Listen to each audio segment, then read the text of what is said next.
오늘은 8월 셋째 주 주일이자 또 광복 80주년 기념 주일이기도 합니다. 이렇게 예배 오신 교회 여러분을 진심으로 환영합니다. 우리 다 함께 묵도하시겠습니다.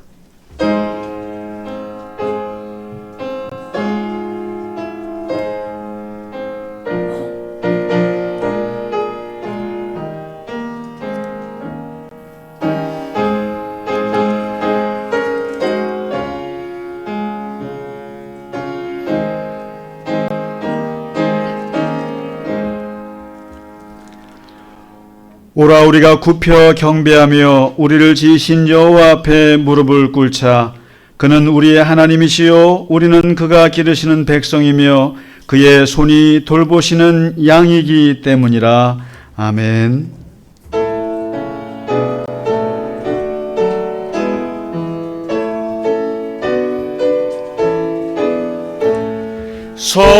성도여 다 함께 할렐루야 아멘. 주 찬양하여라 할렐루야 아멘. 주 보좌 앞에서 택하신 은혜를 다 찬송하여라 할렐루야 아멘. 만문을 열어라 할렐루야 아멘. 온 하늘을 열라 할렐루야 아멘. 인도자 되시며 친구가 되신 주 그 사랑 끝없다 할렐루야 아멘.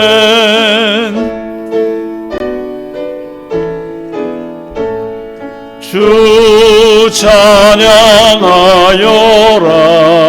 할렐루야 아멘. 찬양은 끝없다 할렐루야 아멘. 거룩한 집에서 주 음총 기리며 늘 찬송 부르자 할렐루야 아멘. 사도신경으로 우리의 신앙을 고백하겠습니다. 나는 전능하신 아버지 하나님 천지의 창조주를 믿습니다.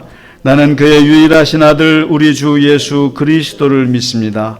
그는 성령으로 잉태되어 동정녀 마리아에게서 나시고 본디오 빌라도에게 고난을 받아 십자가에 못 박혀 죽으시고 장사된 지 사흘 만에 죽은 자 가운데서 다시 살아나셨으며 하늘에 오르시어 전능하신 아버지 하나님 우편에 앉아 계시다가 거기로부터 살아있는 자와 죽은 자를 심판하러 오십니다. 나는 성령을 믿으며 거룩한 공교회와 성도의 교제와 죄를 용서받는 것과 몸의 부활과 영생을 믿습니다. 아멘. 오늘의 교동문 광복절의 말씀입니다. 내가 여호와를 찬송하리니 그는 높고 영화로우시며 여호와는 나의 힘이요 노래시며 나의 구원이시로다. 여호와여 주의 오른손이 권능으로 영광을 나타내시나이다. 여호와께서 시온의 포로를 돌려보내실 때에 우리는 꿈꾸는 것 같았도다.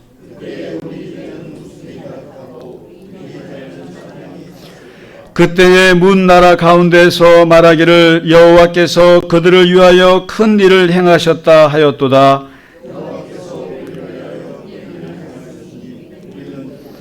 흑암에 행하던 백성이 큰 빛을 보고 주께서 이 나라를 창성하게 하시며 나의 기업 이스라엘이여 복이 있을지어다 하실 것임이라. 아멘.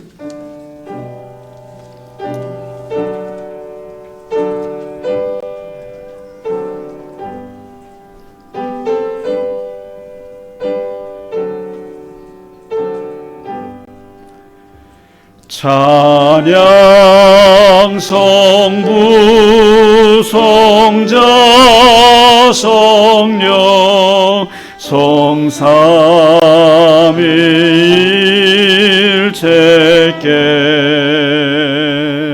영원 무구하기까지 영광을 돌리세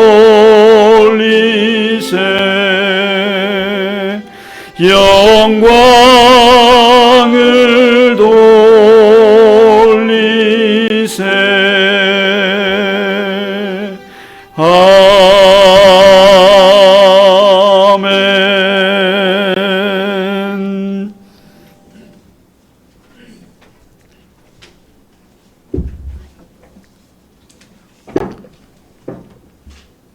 하나님 아버지, 무덥고 지루한 여름을 잘 견뎌내고 건강한 몸과 기쁜 마음으로 예배를 드릴 수 있게 불러주시니 참으로 감사와 찬양을 드립니다. 아멘. 또한 세상의 여러 가지 어려움과 고난 속에서도 저희를 건져주시고 저희들이 삶을 인도하시어 빛 가운데로 걸어갈 수 있는 힘을 주시고 용기를 주시니 감사합니다. 아멘. 때로는 저희들이 마음이 완악해져서 예수님의 제자로서의 삶을 살지 못하고 하나님의 뜻을 따르지 아니하고 분리하고 반목하며 우리 이웃에게 상처를 주는 죄를 저지를 때가 있습니다. 아버지, 저희를 용서하여 주시고 회개하게 하시고 다시 회복시켜 주시며 부활의 새 삶을 살게 하옵소서. 아멘. 이제 우리나라는 해방된 지 80주년이 되었습니다. 우리가 과거를 잊어서는 아니 되지만 과거에 얽매이지 아니하고 관용과 위해로 미래를 바라보며 더욱 좋은 모습으로 나아갈 수 있는 성숙된 나라가 되게 하옵소서. 아멘. 하나님 아버지, 우리 교회의 사정을 낱낱이 살펴주시고 하늘나라의 복음이 선포되며 와서 예배를 드리는 모든 이에게 주님의 위로와 평안을 내려주시옵소서. 아멘. 우리가 드리는 찬양과 기도를 기쁘게 받아주시고 아멘. 모든 것이 오직 주의 영광을 위해 바쳐지게 하옵소서. 아멘. 예수님 크신 이름으로 기도드립니다. 아멘.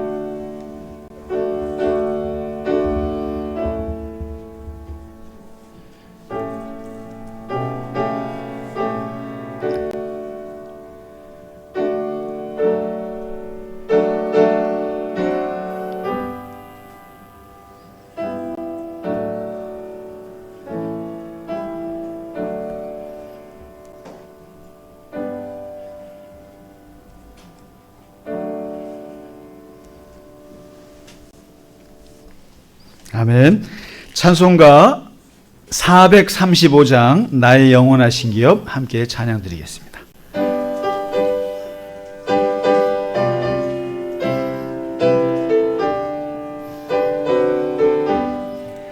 나의 영원하신 기업 생명보다 귀하다. 나의 갈 길 다가도록 나와 동행하소서.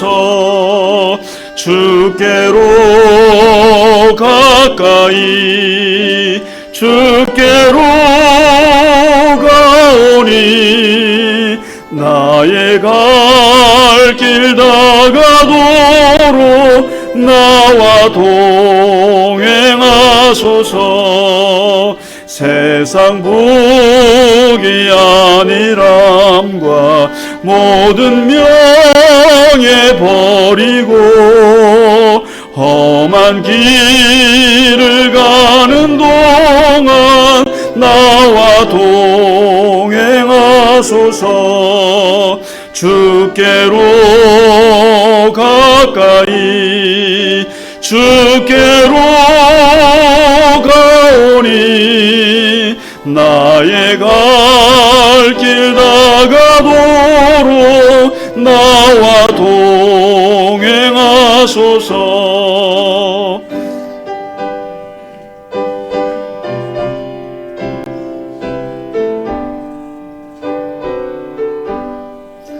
어두운 골짝 지나가며 험한 바다 건너서 천국문에 이르도록 나와 동행하소서. 주께로 가까이 주께로 가오니 나의 갈 길 다가도록 나와 동행하소서.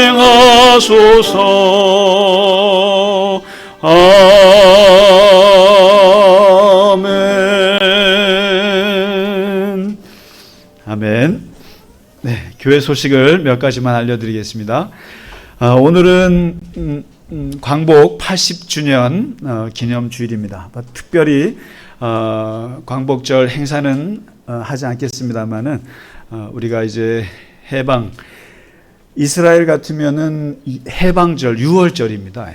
6월절 같은 정말 그 어느 나라든지 그 해방절을 아주 가장 크게 국가적인 행사를 하게 되는데, 이스라엘이 6월절을 그들이 애굽의 400년 그 노예 생활로부터 해방된 날을 기념하듯이, 우리는 400년까지는 아닙니다만은 36년이지만 우리에게 있어서는 아직도 현재형 같은 뭐 몇백 년 전의 일이 아니니까요. 그래서 그 36년의 일제 강점기를 보냈던 것에서 우리가 해방된 귀한 날이어서, 교회도 사실은 광복주일만큼은 저희가 신경 써서 나라를 다시 한번 생각하고, 다시는 우리의 자손들이 남의 나라에 그런 식민지가 되는 일이 없기를, 그런 마음으로 이 광복절을 우리가 생각했으면 좋겠습니다. 자, 그리고 오늘 굉장히 기쁜데 우리 주일학교 반 하나 만들어도 될 것 같아요. 이제 드디어 우리가 꿈꾸는 주일학교 반이, 우리 뭐지? 내가 필립이밖에 이름이 생각이 안 나네. 필립, 이삭이, 요한이. 이게 뭐 성경 공부반 하나 만들어도 될 것 같아요. 필립이, 요한이, 이삭이, 그다음에 유나까지.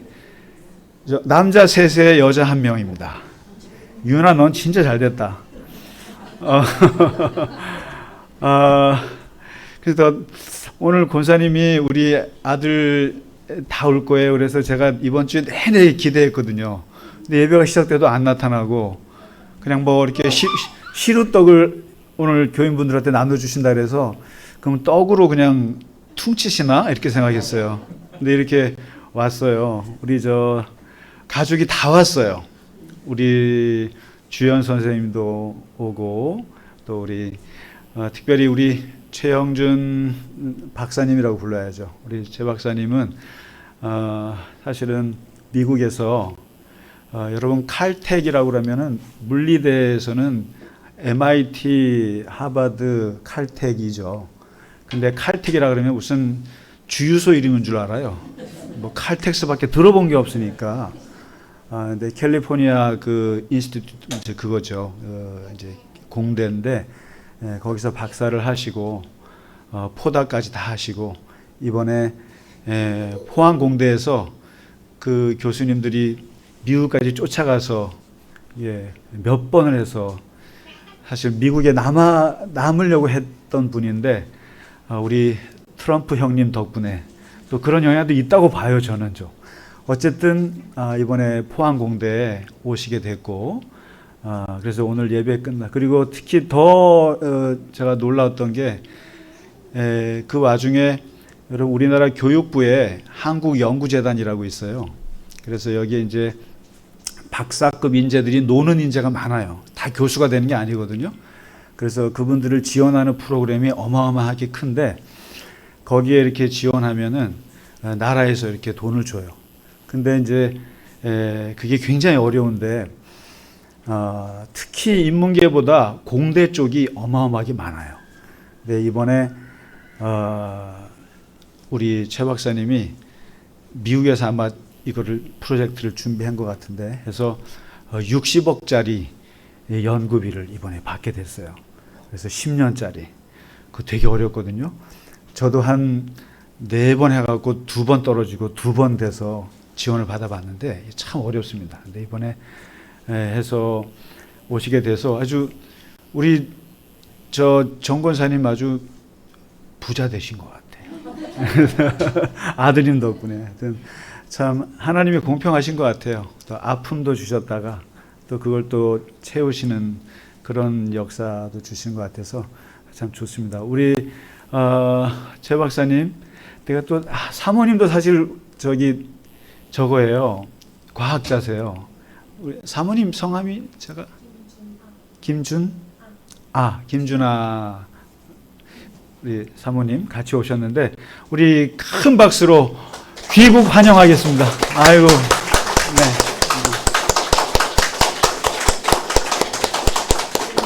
네. 가끔씩 포항에서도 좀 이렇게 올라오면 좋겠어요. 정말 환영합니다. 그리고 또 기쁜 일은 우리가 이제 언젠가 청년부가 있기를 늘 기도하고 꿈꾸고 있는데 또 미래 청년부가 되실 우리 이혜승 청년이 내일 제대예요. 맞죠? 네. 여러분 자꾸 옛날 분들은 1년 6개월 그게 기간이냐 그러는데 해보세요. 아주 너무 힘들어요. 길어요. 얼마나 한 시간 하루가 천년 같을 텐데 그걸 다 견디고 이제 내일 제대합니다. 다시 한번 축하드려요. 저는 그 마음을 알아요. 축하드리고 네. 그리고 이제 우리 수요 성경 공부가 이제 9월 3일에 개강을 하겠습니다. 개강할 테니까 창세기 공부를 같이 하도록 하겠습니다. 네, 오늘 우리 같이 인사하시죠. 주의 이름으로 환영합니다. 주의 이름으로 축하합니다. 축복합니다. 네, 감사합니다. 잘 오셨습니다. 네, 우리 주연 선생님도 가끔씩 좀 와주시면 좋겠고 우리 승익 형제님 같이 오시니까 너무 좋아요. 좋고 네. 이게 사실 교인들이 다 모이면 우리가 한 5, 60명 되거든요. 근데 참 보면 오늘은 꽉 차겠다 그러면 꼭 누가 안 나와요. 또 꼭 그 자리를 비워주고 그리고 또 이분이 오면 또 이분이 또 안 나오고 아주 해서 늘 아쉬운데 이게 예배당이 커지면 또 좋아질 것 같기도 하습니다. 네, 너무너무 반갑고 감사합니다. 자, 오늘 준비한 찬양을 하나님 앞에 드리겠습니다. 참 좋으신 주님.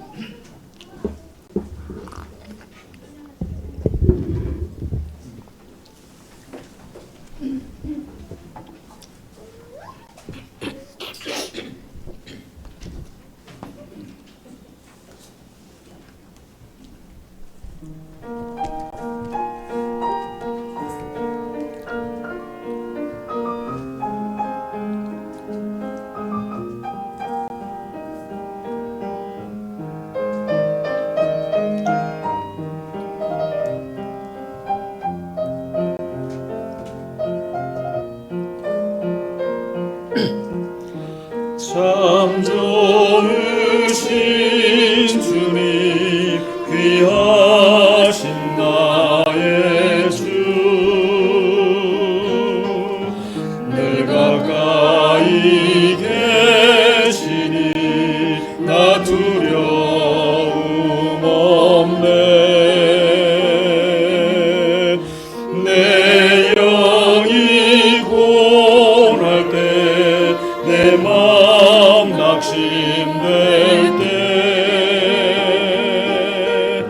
내 꿈에 안기라 주님 말씀하셨네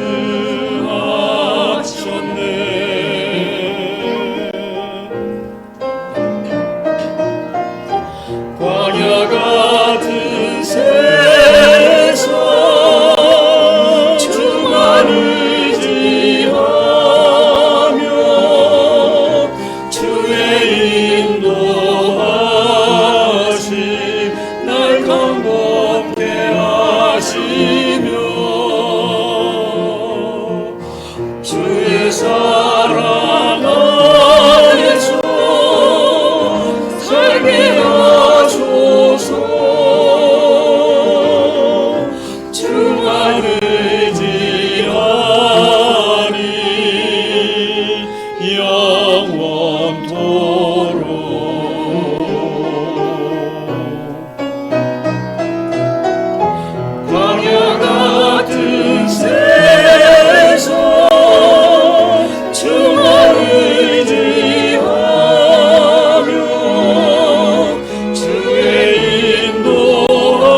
아멘. 아멘.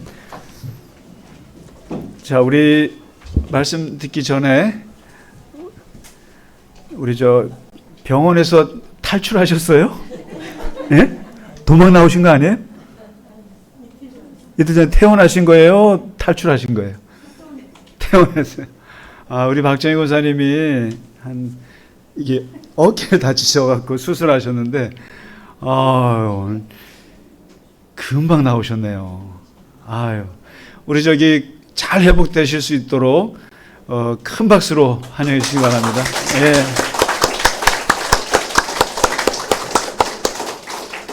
아울러 우리 민수 형제님도 빨리 저 기부스 풀고 오기를 너무너무 보고 싶습니다. 아유, 권사님 고생 많으셨습니다. 예. 얼굴이 더 좋아지신 것 같아요. 네. 자, 오늘 우리에게 주신 하나님 말씀 로마서 12장입니다. 이제 12장 2절부터 8절까지입니다. 우리 같이 한 목소리로 읽겠습니다. 너희는 이 세대를 본받지 말고 오직 마음을 새롭게 함으로 변화를 받아 하나님의 선하시고 기뻐하시고 온전하신 뜻이 무엇인지 분별하도록 하라. 내게 주신 은혜로 말미암아 너희 각 사람에게 말하노니 마땅히 생각할 그 이상의 생각을 품지 말고 오직 하나님께서 각 사람에게 나눠 주신 믿음의 분량대로 지혜롭게 생각하라. 우리가 한 몸에 많은 지체를 가졌으나 모든 지체가 같은 기능을 가진 것이 아니니 이와 같이 우리 많은 사람이 그리스도 안에서 한 몸이 되어 서로 지체가 되었느니라. 우리에게 주신 은혜대로 받은 은사가 각각 다르니 혹 예언이면 믿음의 분수대로, 혹 섬기는 일이면 섬기는 일로, 혹 가르치는 자면 가르치는 일로, 혹 위로하는 자면 위로하는 일로, 구제하는 자는 성실함으로, 다스리는 자는 부지런함으로, 긍휼을 베푸는 자는 즐거움으로 할 것이니라. 아멘. 우리가 로마서 1장 11장까지를 구원에 대한 이론이라고 말씀드렸다면은 이제 12장부터는 어떻게 살 것인가, 너희가 구원받은 사람으로서 그 엘리베이터에 그냥 무료로 타서 그 정말 은혜로 구원받은 사람들로서 어떻게 너희가 이제 세상을 살아갈 것이냐를 12장부터 시작하거든요. 근데 그 첫 번째 일성이 너희가 산 제물로 네 몸을 드려라. 이게 진짜 영적인 예배다. 이렇게 얘기를 하셨어요. 그 지난주에 예배에 대한 말씀을 드렸는데 한 가지 좀 제가 정정을 해드리고 오해하실 게 있어서 제가 말씀드리고 하겠습니다. 그 처음 보는 사람을 만날 때 어떤 사람인가 확인하기 위해서 제가 두 가지 말씀드렸는데, 하나는 나랑 밥 먹으면서 전화를 받나 안 받나, 그리고 나랑 밥 먹으면서 종업원에게 어떻게 하는가, 두 가지를 보라 그랬더니 우리 교인분들이 저랑 밥 먹은 게 좀 있거든요. 있을 때 내가 전화를 받았나 안 받았나를 다 물어보시는 거예요. 그래서 제가 그 말씀을 안 드린 것 같아요. 우리 권사님들이나 장로님들이나 집사님들은 새로운 분이 아니어서 워낙 익숙하고 지겨운 분이라 전화를 마음껏 받으셔도 됩니다. 그 얘기를 제가 지난주에 안 드렸어요, 예배 때. 그러니까 오해하지 마세요. 익숙한 분들은 제외예요. 내가 처음 이분이 어떤 분인지 모르겠다고 할 때 한번 밥 먹는 거죠. 그때 알아본다는 거지. 여러분들의 해당 사항이 없습니다. 전화가 오면 실컷 받으세요. 그 분명히 말씀드립니다. 오늘 말씀은 이제 예배에 대한 말씀을 하고 나서 오늘 이제 2절부터 8절까지 이런 얘기를 해요. 너희는 이 세대를 본받지 말고 오직 마음을 늘 새롭게 해서 하나님의 선하시고 기뻐하시고 온전하신 뜻이 무엇인지 분별하도록 하라. 예배에 이어서 두 번째 오늘 얘기하는 것이, 예배 드리는 사람은, 하나님과 예배하는 사람은 그럼 뭐가 중요하냐? 하나님의 뜻이 뭔지를 알아야 되는 것이 중요하다 이거죠. 똑같습니다. 우리가 누군가를 존중하고 누구를 경배하고 누군가를 내가 너무너무 지극히 사랑한다 그러면 그분이 어떤지를 알아야 된다. 이거는 순서예요, 딱. 그러니까 예배를 드린다라고 하는 것은 그냥 노래만 부르고 하나님 이게 아니라 하나님이 누군지를 깊이 아는 게 중요한 거거든요. 알아야 할 거 아니에요. 밥 먹으면서 이 사람과 대화할 때 이 사람이 어떤 말을 좋아하는지, 어떤 가치관이 있는지, 어떤 세계관을 갖고 있는지, 또 어떤 걸 싫어하는지를 알아야 되는 거거든요. 그렇기 때문에 구원받기 전에는 모든 관심이 다 내가 어떻게 살 것인가, 나의 뜻이 무엇인가, 이게 제일 중요해요. 그러나 구원받았다고 하는 것은 이제 신앙인이 되었다는 뜻인데, 신앙인은 그 다음에 이게 바뀌어요.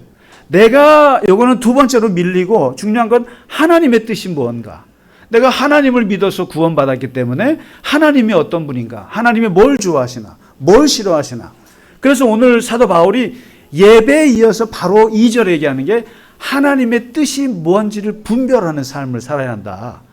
하나님의 뜻도 모르고 세상을 어떻게 사냐.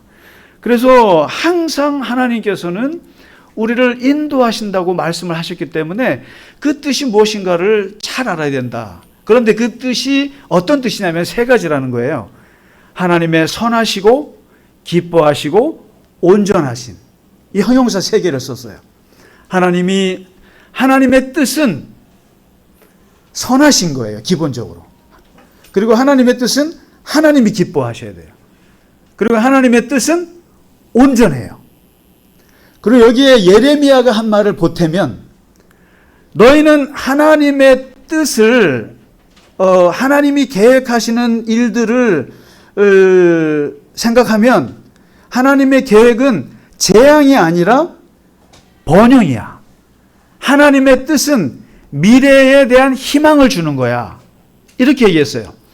그러니까 사람들이 하나님의 뜻 하면 어떤 게 쑥 들어가냐면, 내가 잘못하면 하나님이 벌하실까? 하나님이 심판하실까? 하나님이 징계하실까? 어두운 면을 생각하는 면이 많아요. 하나님에 대해서. 하나님이 이번에 내가 뭘 잘못하면 하나님이 치시나? 여기에 자꾸만 너무 많은데, 분명히 말씀드리는 것은 하나님의 뜻은 선하신 것이고 기뻐하시는 것이고 온전하신 것이고 재앙이 아니라 번영이에요. 당신들 우리 보고 잘 되라고 하는 거거든요. 그리고 미래에 대한 절망이 아니라 희망이에요. 그래서 여러분, 이게 신앙은 보면 어두운 면과 밝은 면이 있어요. 여러분, 무속조차도요, 무당들조차도 밝은 무속이 있고 어두운 무속이 있어요. 근데 우리는 보면 이 세상의 모든 문제를 일으키는 무속들은 보면 다 어두운 무속이에요. 누구를 어떻게 하면 죽일까? 내가 어떻게 하면 성공할까? 어떻게 하면 저 사람들을 짓누를 수 있을까? 이런 거예요. 근데 좋은 무속도 있어요. 사람의 원한을 풀어주고 위로해주고 이런 게 있어요. 좀. 근데 마찬가지로 신앙도 보면 사람들이 항상 하나님의 뜻을 생각할 때, 내가 기본적으로 부정적인 사람들은 하나님도 부정적으로 생각해요. 그래서 제가 여러 번 강조하잖아요. 내 기본적인 말이나 생각이 부정적인 코드에 갇혀 있는가? 꼭 생각해야 돼요. 그러면은 부정적으로 갇혀 있는 사람들은 하나님이 혹시 나를 망하게 하지 않을까? 하나님이 나를 벌 주지 않을까? 여기에 꽂힌단 말이에요. 그런데 오늘 바울이 분명히 말하는 것은, 하나님의 뜻을 분별할 때는 하나님은 기본적으로 선하신 거야. 하나님 우리에게 재앙을 주시려고 하는 분이 아니야. 하나님은 희망의 하나님이야. 번영을 주려고 그러죠. 그리고 하나님이 기뻐하시는 거야. 너도 기쁘고 나도 기쁘고. 이렇게 기본적으로 생각하고 들어가셔야 된다는 거예요. 그래서 하나님의 뜻을 분별할 때 그걸 알고 들어가는데, 이 신앙을 갖게 되면 기본적으로 항상 우리는 신앙이 깊건 낮건 간에 다 물어봐요. 어떤 일을 만나도, 야, 하나님의 뜻이 뭐지? 이 사업, 이런 일이 터졌을 때 하나님의 뜻이 뭘까? 다 기본적으로 물어보게 돼 있어요. 아브라함이요, 75세 하나님의 부르심 받아서 그때부터 모든 길이 다 하나님의 뜻을 묻는 거예요. 야곱이 그렇게 인생을 힘들게 살았어도 항상 하나님이 나를 어떻게 인도하실까? 요셉을 보세요. 요셉이 항상 할 때마다 하나님이 항상 함께 하셔가지고 그의 길을 형통하게 했더라. 모세가 나이 80이 됐을 때 하나님께서 모세를 불러서, 너는 이제 애굽으로 가서 나의 백성을 데리고 와라. 하나님의 뜻에 이게 집중되어 있었기 때문에 하나님이 모세에게 말씀하시는 거거든요. 다윗을 보면 다윗은 항상 하나님께 물어요. 전쟁을 할까요, 말까요? 싸울까요, 말까요? 항상 다윗이 그래도 하나님 앞에 위대한 성군이 됐던 이유는 항상 하나님의 뜻을 물어요. 이 습관이에요. 근데 오늘 예수님도 보면 너희는 이것저것 걱정하지 말고 먼저 그의 나라와 그의 의를 먼저 구하라. 하나님의 뜻을 먼저 구하라. 그러면 네가 먹고 사는 문제는 하나님께서 채워주시니까 걱정하지 마. 우선순위를 바꿔서 얘기해야 돼. 항상 하나님의 뜻이 뭔지를 생각해. 이 얘기거든요. 그래서 당신이 십자가 앞에서 죽기 전에도 기도할 때 뭐라 합니까? 죽는 게 뻔하거든요, 이제 상황이. 근데 이 쓴 잔을 이거는 뭐 너무너무 마시기 싫어요. 그래서 나 이거 마시기 싫습니다. 안 마시고 싶어요 했지만 그러나 나의 원대로 하지 마시고 아버지 원대로 하세요. 아버지의 뜻이면 내가 마셔야죠, 뭐. 이게 기본적으로 모든 신앙인들이 갖고 있는 거예요. 뭐 하나님의 뜻이라면 어쩔 수 없지 뭐. 이게 근데 이제 오늘 바울이 이 하나님의 뜻을 분별하는 사람은 기본적으로 삶의 태도가 있다는 거예요. 삶의 태도가. 그냥 갑자기 그냥 막 세상처럼 살다가 하나님의 뜻이 뭘까 이렇게 묻지 않아요. 하나님의 뜻을 구하는 사람은 기본적으로 이렇게 세 가지의 삶의 태도가 있어요. 태도가 있는데 첫 번째가 오늘 2절에 그 얘기를 합니다. 2절에 이 세대를 본받지 마라. 기본적으로 이 세대를 본받지 마라. 바울이 살고 있을 때는 바울은 마치 예수님이 자기들이 살아 있을 때 오실 줄 알았던 시대예요. 초대교회는. 그러니까 종말이에요. 곧 주님이 오실 텐데 이런 종말의식이 강했을 때인데 바울이 말세 때 마지막 때 그리고 이 세대 사람들이 갖고 있는 것을 18가지를 얘기했어요. 자기를 사랑하고 돈을 사랑하고 자랑하며 교만하며 비방하며 부모를 거역하며 감사하지 아니하며 거룩하지 않고 무정하고 원통함을 풀지 않고 모함하고 절제하지 못하고 사납고 선한 것을 좋아하지 않고 배신하고 조급하고 쾌락을 사랑하기를 하나님 사랑하는 것보다 더 좋아하고 경건의 모양은 있으나 경건의 능력이 없는 세대. 이 18가지를 얘기했어요. 그러니까 이 세대는 기본적으로 그런 세대인데 이 세대를 바울이 세 가지로 이렇게 요약을 했어요. 우리가 사는 세대, 너희가 살고 있는 이 로마 제국의 이 황제, 이 세대, 이 로마 제국의 이 시대는 세 가지 정욕으로 가득한 세상이다. 첫째, 육신의 정욕. 둘째, 안목의 정욕. 셋째, 이생의 자랑. 이게. 육신의 정욕은 뭐예요? 몸으로 느끼는 욕망에 충실한 쾌락주의예요. 이 세상은 쾌락주의로 가득해. 손이 가고 싶은 거, 뭐 발이 가고 싶은 거, 육신이 원하는 대로 할 거야. 이거예요. 두 번째, 안목의 정욕. 가지고자 하는 욕망이에요. 눈으로 보이는 건 다 내 거야. 물질주의예요. 다 가지고자 하는 욕망 가득하고. 이생의 자랑. 인정받고 싶어. 유명해지고 싶어. 내가 유튜브에 이름을 날리고 싶어. 사람들이 나를 막 보는 걸 보고 싶어. 이거거든요. 인정욕망, 이기주의, 쾌락주의, 물질주의, 이기주의. 이게 기본적인 이 세상에 흐르는 흐름이야. 근데 이것을 오늘날로 더 구체적으로 얘기하면 이런 거죠, 뭐. 여러분 자세히 생각해 보세요. 공부해서 돈 벌어서 이 세상에서 인간이 가장 되고자 하는 게 몇 가지일 것 같으세요? 세 가지예요. 모든 게 이 세 가지로 수렴이 돼요. 이 세 가지만 있으면 세상 떵떵거리고 살 수 있어요. 첫째가 뭐냐면 뭐니 해도 돈이에요.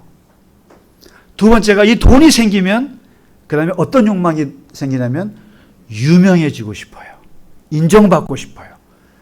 내가 그래서 좋은 외제차 타고 싶고 좋은 집에 명품 가방 돈으로 다 해서 뭘 받고 싶어요? 왜 여러분 샤넬 가방 같은 거 들고 싶으세요? 사람들이 나를 무시받고 싶지 않아서 그런 거예요. 왜 젊은 사람들이 집은 없어도 왜 명품 차를 타고 싶어 해요? 무시받고 싶지 않은 거예요. 명예예요. 그리고 이 명예가 생기잖아요. 그 다음 마지막 욕망이 뭔지 아세요? 마지막 욕망이 내가 사람들을 다스리고 싶어 하는 욕망이에요. 내 말 한마디에 무릎을 꿇리고 싶은 거예요. 내 말 한마디에 사람을 움직이고 싶은 게 인간이 가장 원하는 욕망 중에 가장 강력한 욕망이에요. 권력 욕망이에요, 이게. 권력 욕망.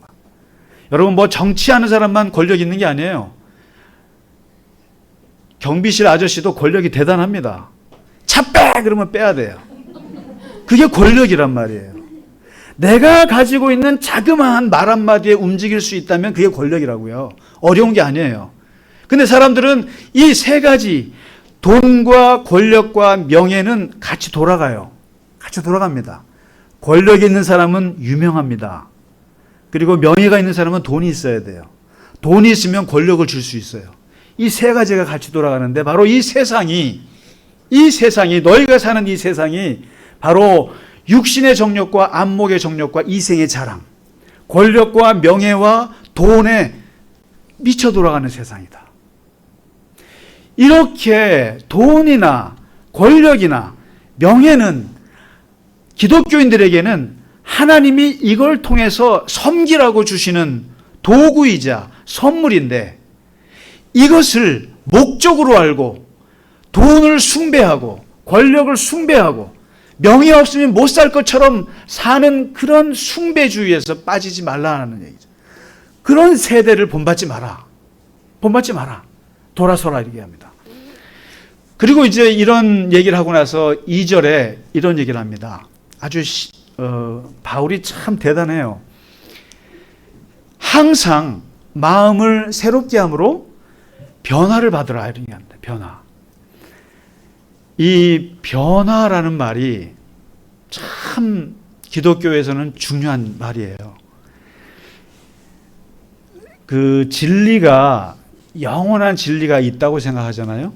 근데 사실은 고정된 진리는 없어요. 이 땅에요. 이 세상에. 하나님 외에는 이 고정된 진리가 없습니다. 그리고 이 지식이라고 하는 것도 잘 보세요. 대학교 때 옛날에 어렸을 때 배웠던 지식을 50 넘어 60 넘어서 그 지식을 한번 잘 생각해 보세요. 그 지식이 맞는가? 그래서 제가 흔히 하는 말에 지식에 유효기간이 있어요. 저는 대학교 때 그 책에 있는 그 글자가 영원할 줄 알았어요.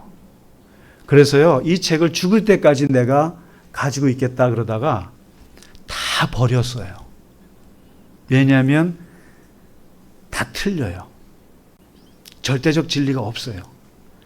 근데 이 얘기를 누가 강력하게 했냐면은, 여러분, 아인슈타인이라고 아시죠? 이분이 상대성 이론을 얘기했어요. 근데 이 내용이 다른 입장에서 보면은 모든 진리는 다 상대적이라는 거예요. 그리고 빠르게 움직이는 물체의 시간은 정지한 관찰자에게 느리게 흘러 보인다, 이런 얘기를 했어요. 이 자세한 얘기는 누구한테 물어봐야겠어요? 저 뒤에 계신 최영준 박사님과 최주연 물리 선생님께 여쭤봐야 되는 거예요. 제가 자세한 얘기를 하고 싶지 않아요. 제가 공부를 해봤어요. E 이퀄 MC 스퀘어가 뭔지를 이번 주에 공부 많이 했어요. 아무리 봐도 모르겠어요. 에너지는 뭐 질량과 빛의 뭐가 제곱이다 했는데, 이건 내가 오늘 그래서 내가 아까 찾았어요. 최 박사님이 오시나 안 오시나. 아인슈타인이 말하는 상대성 이론이 무엇인지는 모르겠으나 그분의 이론이 이 세상에 준 어마어마한 메시지가 뭐냐면, 이 땅에서는 절대적 진리라는 건 없어요. 다 상대적이에요. 보기에 따라서 다 상대적인 거예요. 기차가 같이 갈 때는 반대로 지나가면 엄청 빨리 지나가지만 같이 가면은 안 움직이는 것 같은 거예요. 이게 다 상대적인 거예요. 이 상대성 이론이 세상에 준 영향이 어마어마해요. 인문학에. 그리고 이 세상에는 다 대화를 해보면, 옛날에는 다 우리 할아버지 할머니가 이거 절대적인 진리야, 공자님 얘기는 절대적이야, 아니에요. 상대적으로 보면 다 이 땅의 진리는 다 상대적이라는 거예요. 거기다가 한 걸음 더 나가서 하이젠베르크라고 하는 또 물리학자가 있어요. 근데 이분은 아인슈타인보다 한 걸음 더 나가서 불확정성 이론을 발표했어요. 이 이론에 대한 것도 우리 최 박사님한테 여쭤보세요. 아무리 공부해도 나 모르겠어요. 뭐 어떤 입자의 위치와 운동량을 동시에 정확히 측정할 수 없다는 거예요. 근데 이게 무슨 말인지 모르겠어요.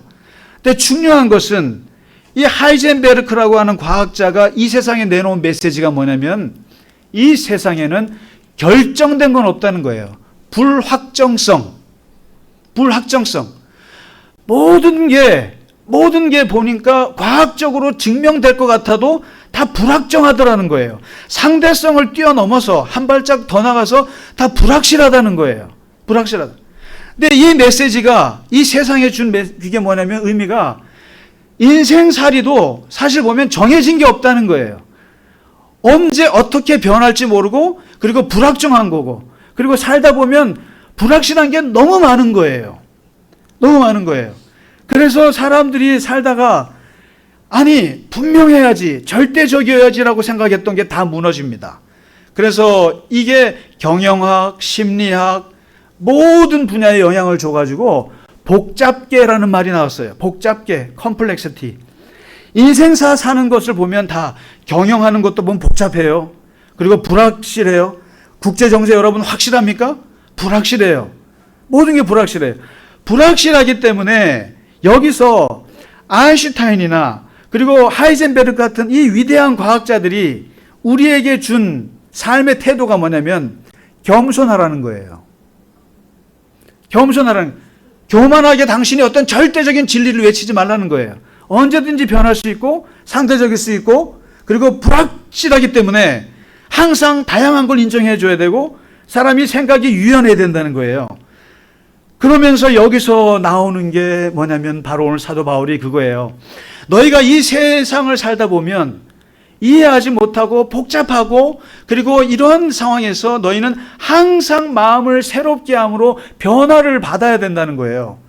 기독교인들이 스스로 날마다 마음을 새롭게 해서 변화를 받지 않으면 옛날에 묻혀버려요. 옛날에 내가 배운 지식, 옛날에 배운 그 신앙에 묻혀서 여러분 아직도 산타클로스가 우리 집에 찾아올 거라고 믿습니까? 믿으세요? 산타클로스가 찾아올 거라고 하는 것은 우리 이삭과 필립이도 이제 안 믿을걸? 유효기간이 있다 이 말이에요. 이게요. 그래서 이게 지식의 변화가, 지식은 항상 변하는 거예요. 변하고 이 땅에 하나님 외에는 절대적인 게 없어요. 하나님 외에는 이 세상은 다 상대적이에요. 변한단 말이에요. 거기에 내가 가만히 있으면 안 되는 거예요. 그래서 여러분 참 제가 신학을 하길 잘했다고 생각한 게 여기 공학 박사님도 계시고 많은 공부하는 분들이 있습니다만은 지식의 변화가 빨리 돌아가는 분야가 있고 늦게 돌아가는 분야가 있는데 제일 먼저 최첨단을 연구하는 게 연구소예요. 그리고 이 연구소의 이론이 여기 현장에 적용되는 그 시간을 통계를 내봤어요. 근데 이 최첨단 연구소에서 연구한 최첨단 이론이 현장에서 적용되는 게 가장 빠른 분야가 어느 분야인지 아세요? 신학이요? 누구야? 아유, 결론부터 말씀드리면 신학이 제일 꼴찌예요. 제일 빠른 게 의학이에요. 10년. 의학의 첨단 기술이 나오면 병원에서 바로 적용되는 게 10년 걸려요. 10년. 그 다음에 공학, 화학, 생물학, 그 다음에 이제 사회학, 경영학 이렇게 가거든요. 점점 좀 길어져요. 최첨단 이론이 나오면 그게 현장에서 그래서 의사들은 그래서 우리 최 박사님도 이제 취직을 하십니다만은 의학 쪽에 또 화학이나 과학자들은 교수가 되고 나서 그 다음에 후배들이 막 밀려 들어와요. 그냥 공부하지 않으면 못 버틴다고요. 왜냐하면 새로운 이론이 계속 나오니까. 그런데 한 번 만든 강의 노트를 50년 이상 쓸 수 있는 분야가 있어요. 어느 분야예요? 신학 분야예요. 여러분 신학교 들어가세요. 평생 써먹을 수 있어요. 뭐 이게 성경이 바뀌겠어요 이게? 이거 가지고 30년 40년 그 강의 노트 제가 배웠던 교수님도 보면 맨날 그 노트 가지고 그냥 평생을 30년 40년 교수 생활 하시다 은퇴하시는데 제일 만사 편한 게 신학이에요. 이러면 또 신학을 우습게 생각한다고 생각할지 몰라도 우스운 신학은 아닙니다. 신학이. 그만큼 변화가 느리다는 거예요. 그다음에 역사학자들도 그렇죠. 옛날 얘기 가지고 하는 것은 가요. 그런데 이 세상의 흐름은 그렇게 빨리빨리 돌아갈 때 어차피 변화되는 거예요. 그래서 하나님은 성경 잘 보세요. 구약부터 신약에 이르기까지 하나님의 하시는 행동을 보시면 하나님이 명사겠어요? 동사겠어요? 하나님이요. 동사예요. 하나님은 너무나 바쁘신 분이에요. 기독교 하나님은. 그래서 다윗이 왕이 되고 나서 자기는 되게 좋은 궁궐에 사는데 하나님의 전을 짓기 전이니까 야 이거 나는 좋은 백향목집에 사는데 성전은 없네. 하나님은 저런 후진 데 사시네. 해서 하나님의 집을 지어 드려야겠다. 그렇게 마음 먹었어요. 그랬더니 하나님이 뭐라고 그러신지 아세요? 네가 나를 위해서 집을 지어 주겠다고? 내가 집이 없어서 너 집을 지어 준다고 그러는 거니? 그러면서 뭐라고 하는지 아세요? 하나님께서 내가 너 이스라엘이 애굽에서 출애굽할 때부터 내가 그때부터 텐트 치고 살았다. 장막 치고 살았다. 텐트 치고 내가 하루는 여기서 자고 하루는 여기서 자고 여기저기 옮기면서 살아온 인생이 500년이다. 그 500년 기간 동안 내가 너희 보고 한 번이라도 집을 지어 달라고 한 적이 있느냐? 분명히 말하지만 나는 움직이는 하나님이야. 그랬습니다. 움직이는 하나님. 멈춰서 집에서 가만히 앉아서 밥 얻어먹는 하나님이 아니라 움직이는 하나님이에요. 여러분, 신앙은 움직이는 거예요. 움직이는 거예요. 가만히 멈춰 있으면 죽어요. 죽어요. 끊임없이 내가 배웠던 지식, 내가 많이 성경 공부 내가 많이 알아. 저 자신도요. 얼마나 많이 공부했겠어요? 근데 다 지나가 유효기간이 있어요. 끊임없이 변화를 받지 않으면 안 돼요. 하나님의 뜻을 분별할 수 없다는 거예요. 그리고 마지막으로 바울이 얘기하는 게 3절에서 8절까지 제발 마땅히 생각할 그 이상의 생각을 하지 마라. 분수에 맞게 살아라. 분수에 맞게. 이런 얘기합니다. 자기 자신을 과대평가하지 말고 그리고 믿음의 분량대로 각 사람에게 나눠주신 너의 은사대로 그렇게 살아라. 이게 뭐냐면 그러면서 얘기를 합니다. 혹시 섬기는 은사면은 섬기는 은사 잘 하시고 구제의 은사 받았으면 구제일 즐겁게 하시고 가르치는 은사를 받았으면 가르치는 거에 집중하시고 다스리는 일을 맡았으면 다스리는 일을 집중하시고 근데 이 말 속에 바울이 뭐가 있냐면 구제를 맡으신 분이 있으면 구제 맡은 일만 열심히 하시라 이거예요. 나는 구제 맡은 일을 맡았는데 나는 또 가르치는 거 하고 싶어. 나 또 다스리는 거 하고 싶어. 이러지 말고 자기에게 주어진 은사, 자기에게 맞는 믿음의 분량에 맞춰서 그냥 즐겁게 만족하면서 봉사를 하라는 거예요. 그러니까 목사는 목사 일만 하면 되는 거고 장로님은 장로의 일을 하면 되는 거예요. 집사는 집사. 또 우리 지휘자는 지휘자. 그것을 가지고 하라는 거예요. 그러니까 사도 바울이 그 이상을 생각하고 나는 저것도 하고 싶어, 이것도 하고 싶어 그렇게 되면 이게 허영이 된다는 거예요. 허영이 들고 그게 넘어서 버리면 하나님의 뜻을 분별할 수가 없다는 거예요. 그래서 말씀을 마칩니다. 하나님의 뜻을 어떻게 분별하는가? 이 세상의 가치를 따라 살지 말자는 거예요. 어쩔 수 없어요. 우리도 돈 벌어야 됩니다. 우리도 유명해지셔야 돼요. 제가 우리 교인분들한테 열심히 해서 돈 많이 벌으라고 그럼 얘기합니다. 돈 많이 부자 되라고. 중요한 것은 그 부자가 목적이 되지 않기를 항상 경계하면서 부자가 되라는 거고요. 그리고 항상 움직인 마음의 생각을 변화하고 항상 마음이 이 세상에 변화하는 것처럼 같이 새롭게 변화해서 하나님이 움직이듯이 나도 같이 움직이는, 그래서 머물지 않고 빠지지 않는, 그리고 마지막으로 오늘 말씀하는 것처럼 항상 하나님이 우리에게 주신 믿음의 분량대로 내 자기 자신을 잘 알아서 자족하면서, 그리고 그 기뻐하는 마음으로 자기에게 주어진 일에 하나님 앞에 충실할 때, 그때 하나님의 뜻이 보이는 거예요. 하나님의 선하시고 기뻐하시고 온전하신 뜻이 우리 모두에게 이루어지시기를 주님의 이름으로 간절히 축원합니다. 감사합니다. 우리 같이 찬양하고 예배 마치겠습니다.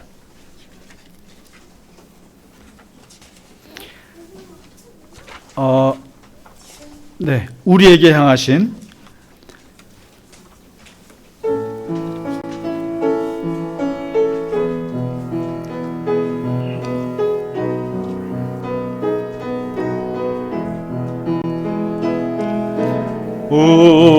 우리에게 향하신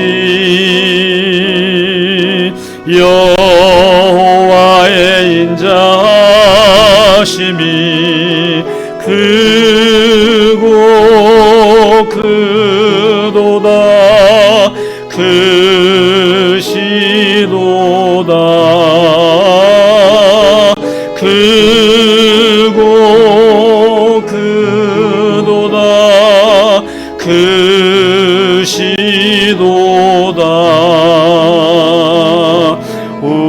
우리에게 향하신 여호와의 진실하심이 영원하시도다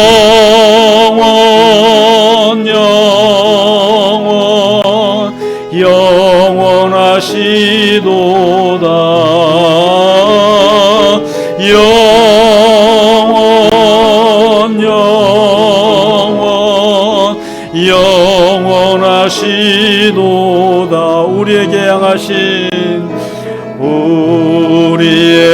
향하신 여호와의 인자하심이 크고 크도다 크시도다 크고 크도다 크시도 다같이 일어나시겠습니다. 우리에게 향하신 여호와의 진실하심이 영원하시도다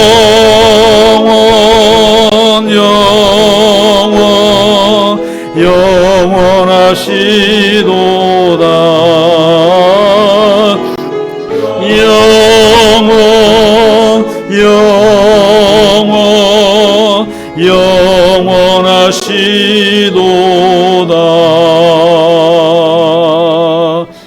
하나님 아버지 감사합니다. 우리를 예수 그리스도의 십자가의 구원을 통해서 하나님의 자녀가 되게 하시고, 이제는 하나님의 예배자뿐만 아니라 하나님의 뜻을 분별하고 하나님의 뜻 안에서 이 세상을 살아가기를 원하는 주님의 제자로 살게 하여 주셔서 감사합니다. 이 세상의 가치에 매몰되지 않게 하시고 항상 마음을 새롭게 안으로 변화를 받아서 하나님의 기뻐하시고 온전하시고 또 하나님의 선하신 뜻이 무엇인지를 날마다 분별할 뿐만 아니라 하나님의 그 선하신 뜻이 우리의 삶에 이루어지게 하여 주시옵소서. 항상 우리와 동행하여 주시고 하나님 안에서 우리가 하나님 안에 있고 하나님께서 우리 안에 살아계셔서 이 험한 세상 살아갈 때 하나님께서 우리의 능력이 되어주시고 우리의 힘이 되어주셔서 항상 승리하며 주와 더불어 살아가는 하나님의 모든 자녀들이 되게 하여 주시옵소서. 하나님, 우리 교우들 한 분 한 분 주님께서 영육간에 강건하게 붙잡아 주시고 항상 주께서 건강으로 붙잡아 주시고 물질적으로나 또 이 모든 세상적인 삶에서 하나님 기뻐하며 또 승리하며 하나님 형통한 삶을 살아갈 수 있도록 아버지 하나님 축복하여 주시옵소서.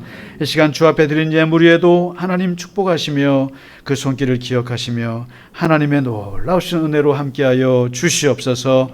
이제는 우리 주 예수 그리스도의 크신 은혜와 하나님 아버지의 지극하신 사랑하심과 성령님의 감화와 감동, 위로와 교통하심이 오늘 예배하고 주의 뜻을 분별하기를 원하는 모든 주의 백성들 머리 위에 이제로부터 영원까지 함께 하시기를 간절히 축원하나이다. 아멘.